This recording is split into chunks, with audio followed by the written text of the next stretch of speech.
विचार स्वयं में एक महान शक्ति है। जैसा सोचोगे वैसा बनोगे। हम जो कुछ सोचते हैं उसका स्थायी प्रभाव हमारे ऊपर और दूसरों के ऊपर पड़ता है। विचारों से ही मनुष्य बनता है और उन्हीं से बिगड़ता भी है। अपने स्वभाव को बदलना हमारे हाथ में है। अगर आप खुद को कमजोर समझेंगे तो आप कमजोर हो जाएंगे। अपने को मूर्ख समझोगे तो सचमुच आप मूर्ख हो जाओगे। ध्यान करो कि आप स्वयं परमात्मा हो। यथार्थ में आप परमात्मा का रूप प्राप्त कर लेंगे। विचार एक शक्ति है, विशुद्ध विद्युत शक्ति, जो इस पर समुचित नियंत्रण कर ठीक दशा में संचालन कर सकता है। वो बिजली की भांति इससे बड़े से बड़ा काम ले सकता है, लेकिन जो इसको ठीक से अनुशासित नहीं कर सकता वो उल्टा ही इसका शिकार बनकर अपनी ही शक्ति से स्वयं नष्ट हो जाता है। इसलिए मनीषियों ने नियंत्रित विचारों को मनुष्य का मित्र और अनियंत्रित विचारों को उसका शत्रु बतलाया है। विचारों का तेज ही आपको ओजस्वी बनाता है और जीवन संग्राम में एक कुशल योद्धा की भांति विजय भी दिलाता है।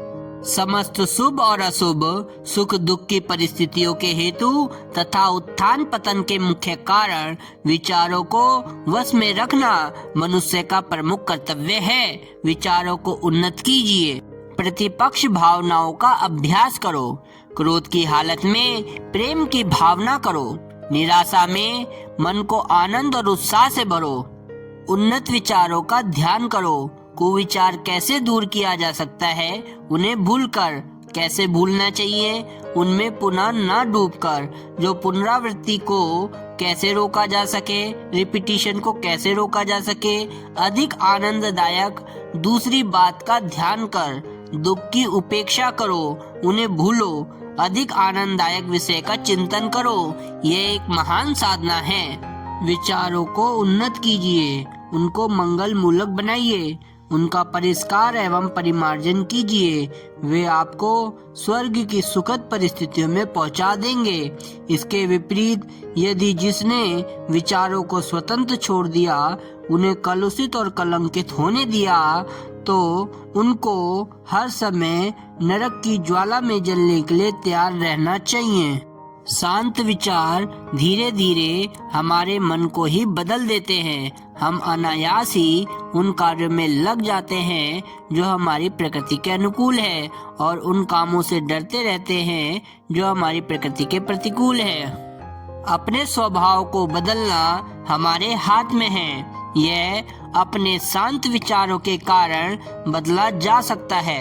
स्वभाव के बदले जाने पर मनुष्य को किसी विशेष प्रकार का कार्य करना सरल हो जाता है। अपना मानसिक स्तर इतना ऊंचा उठाइए कि संसार की छोटी बड़ी कोई भी प्रतिकूलता आपका मानसिक संतुलन अस्त व्यस्त ना कर सके। विरोध को विरोध के रूप में ना लेकर उसे प्रेरणा के रूप में स्वीकार कीजिए। कटुता का उत्तर मधुरता से दीजिए। प्रतिकूलताओं में भी हंसिए, कठिनाइयों में मुस्कुराइए और असफलताओं में सफलता की संभावना देखिए। वीर वो है जो संसार के सारे दुख द्वंद्वों को तटस्थ भाव से करता हुआ सदा प्रसन्न रहता है।